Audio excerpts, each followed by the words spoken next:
in every sense of the word, so he knows everything. Okay, is your God completely good in every sense of the word? Okay, so I want to, and does What's your background? In religion-wise, I'm a Christian. I'm not, sorry, my family's Christian, but I'm atheist. I don't really believe in it.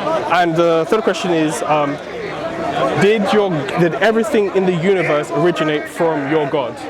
So he created everything. Okay, so I wanted to ask, if everything originates from God and your God is solely good, doesn't that also mean that he created sin as well? Which means your God is not necessarily solely good, and it contradicts the fact that he's not good, and your God is both good and bad and essentially a grey being. Yeah, so what you're presenting is the problem of evil. Yeah. Right, so here's what you need to understand, okay? The problem of evil, thusly put, which was put like this by Epicurus actually, that if you have it's not omniscience by the way, it's omnipotence. Okay. So it says if you have an omnipotent God and an all good God, then either the fact that that evil in the world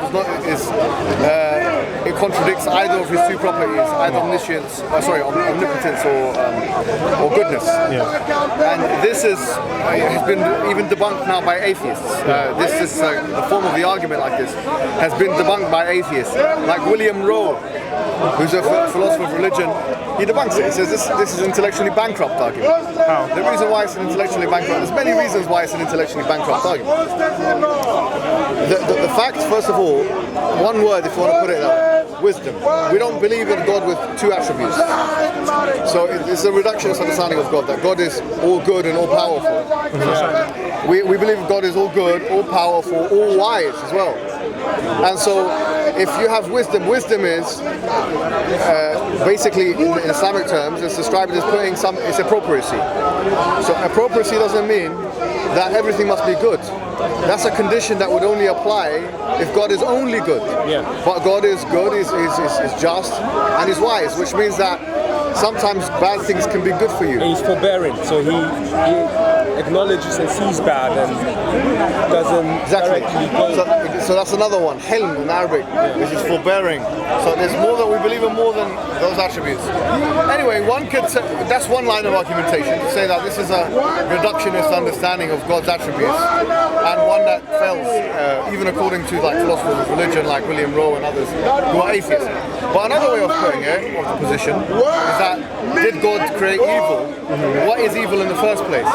And for you to answer this question, you have to have what you call a theodicy of some sort. So depending on what theodicy you subscribe to, then you will have a different answer. For example, so theodicy is your theory of evil in relation to God. And I'm relativistic, so I don't really. So for instance, Augustine and Ibn Taymiyyah and his student Ibn Qayyim, they basically understood evil. These are Islamic and Christian theologians.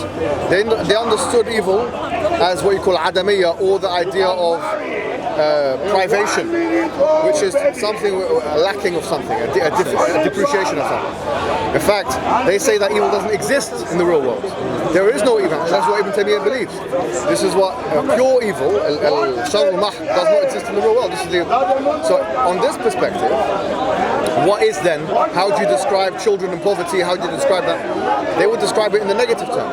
Child in poverty, or poverty is the lacking of the proper having money, for example. So it's lacking rather than affirmation. So that's one thing. So if we take that theodicy on board, then we will reply to the atheist with it and say, well, how do you prove the existence of evil in the first place?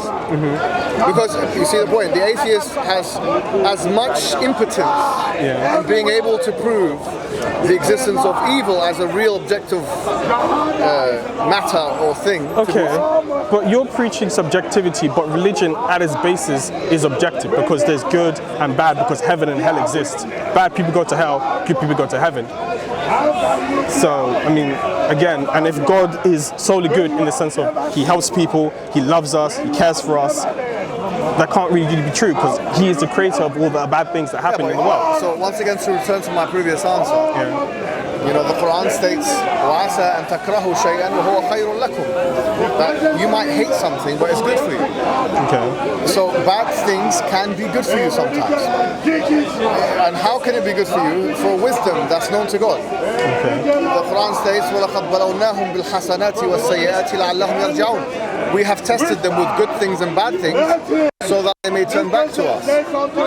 You know, الَّذِي خَلَقَ الْمَوْتَ وَالْحَيَاةَ لِيَبْلُوَكُمْ أَيُّكُمْ أَحْسَنُ عَمَلًا. He created the life and death so as to test you which of you are best in deeds.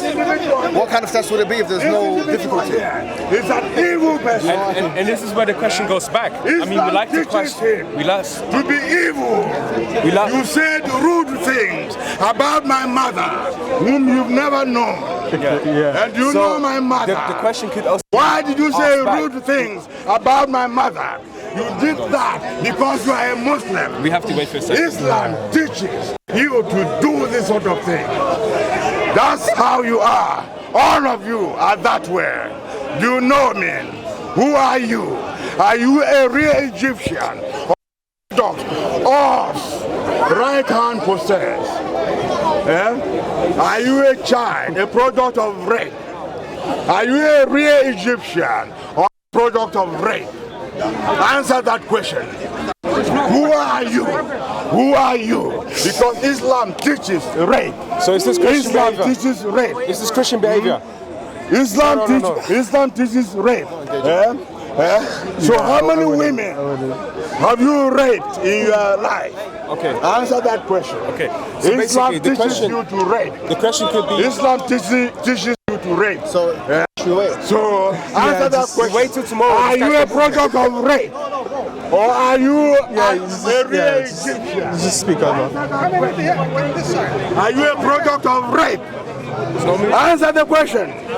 Are you a product of rape? Or are you a real Egyptian? I'm listening. Just okay. And those raped by Arabs. It's like a tactic to just like. I don't know. It's weird. That is how they came to Africa. Arabs are not Egyptian. I understand. We don't have Arabs in Egypt. Do you understand that? Let's go. Can we not like? We don't have Arabs. Egypt is not an Arabic. Is not an Arabic country. Do you understand that? Are you a product of rape? How many have you raped?